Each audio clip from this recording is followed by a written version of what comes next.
All right, we are on page 24 in your packet, extra practice problems in the back.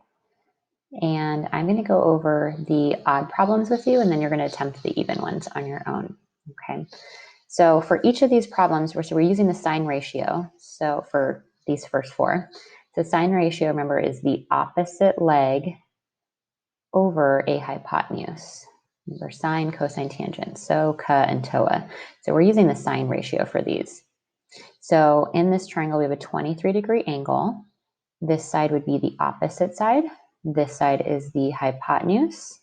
And remember, our ratio is opposite over hypotenuse. So we can set this up and we can say the sine of 23 degrees is equal to x divided by 14. So then if we do a cross product, x multiplies to 1. That would be x. 14 multiplies to sine 23.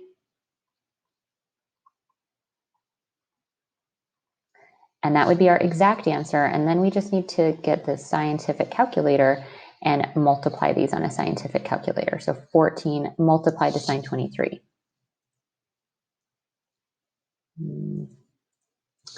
14 times sine 23. And we get 5.470.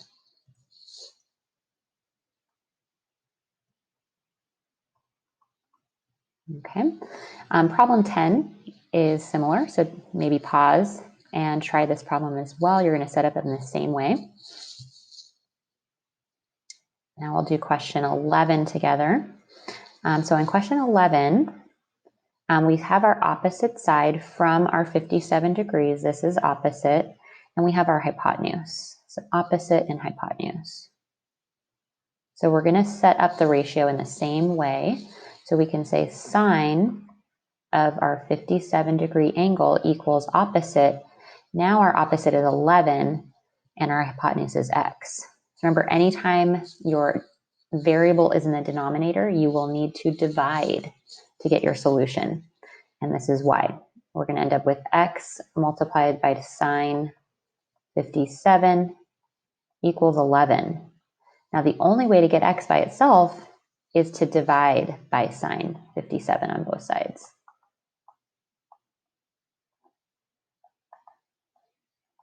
So I'm okay with you kind of skipping this middle in-between step. What I do need you to have on your paper is this. So our equation we use to set it up, and then we have the exact answer, which is division 11 divided by sine 57. And then we need our approximation. So just think, anytime the variable's in the denominator, you will need to divide. Okay, and this is kind of the work to show, okay, well, why are we dividing? Why are we dividing? Well, this is why we're dividing. Because when we do our cross products, the only way to get x by itself is to divide. Okay, so you can skip that part and go directly from this equation to our division setup for the problem. So now all we need to do is put that into our calculator. 11 divided by sine 57. And we've got 13.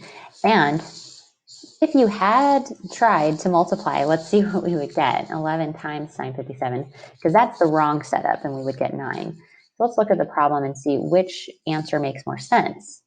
Well, if in one problem I multiplied and I got 9.2, and the other problem I divided and I got 13, well, I would look back at this problem and say, well, the hypotenuse is the longest side in that triangle. So I know if I were to multiply 11 times sine 57, I'm getting an answer like 9 something, and that's not right. So then it tells me that, oh yeah, that's right, I need to divide. So our solution was 13.115, which would round to 116. Oops, keep this in the same color, 13.116. Okay, and we have that middle work here that you can add if you want, but don't necessarily need it. And then 12 is going to be similar to that. Okay, and then here on question 13, we are now using the cosine ratio. So remember, cosine is adjacent over hypotenuse. So I'll just do ca, adjacent over hypotenuse. So from our 20-degree angle, this side is next to it. It's an adjacent leg, and this side is a hypotenuse.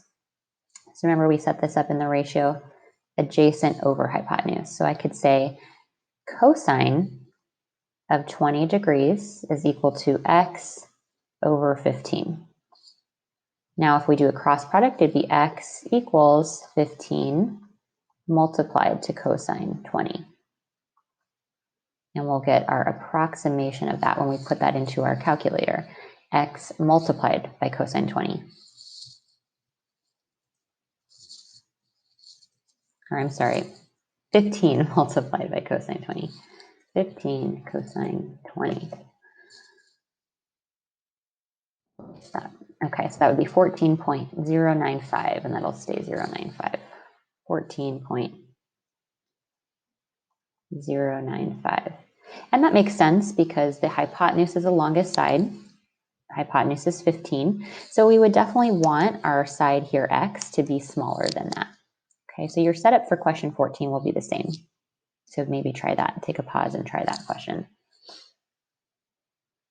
Okay, and then our last question here. We have our 25-degree angle. We have this side here, which is the adjacent leg.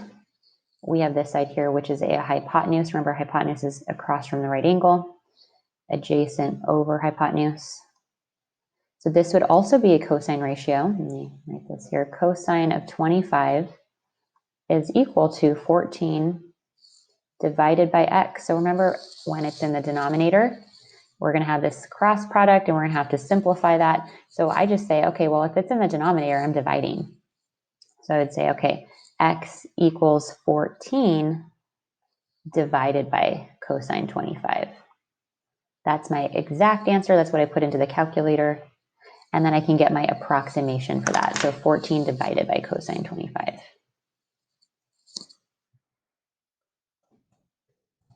And that would be 15.447, 447.